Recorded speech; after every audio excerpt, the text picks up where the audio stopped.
இஸ்லாத்தில் மனைவிக்கு உள்ள முக்கியமான 5 அடிப்படை உரிமைகள் மற்றும் கணவனின் கடமைகள். முதல், மஹர், திருமணக் கொடை.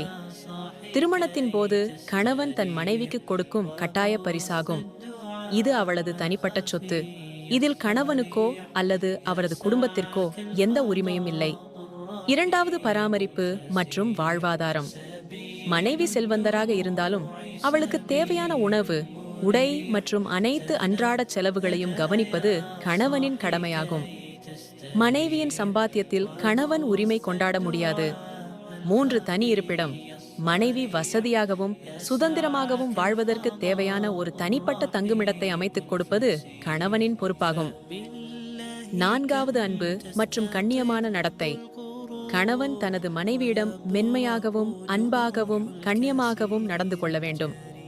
உங்களில் சிறந்தவர் உங்கள் மனைவியிடம் சிறந்த முறையில் நடப்பவரே என்பது நபிகள் நாயகத்தின் பொன்மொழி. 5வது, பாதுகாப்பு மற்றும் துன்புறுத்தக்கூடாது. மனைவியை உடல் ரீதியாகவோ அல்லது மனரீதியாகவோ துன்புறுத்துவது இஸ்லாத்தில் தடை செய்யப்பட்டுள்ளது. அவளது கௌரவத்தை பாதுகாப்பதும் அவளை மரியாதையுடன் நடத்துவதும் கணவனின் கடமையாகும். இதுபோன்ற வீடியோகளை பார்க்க நமது சேனலை சப்ஸ்கிரைப் செய்யுங்கள்.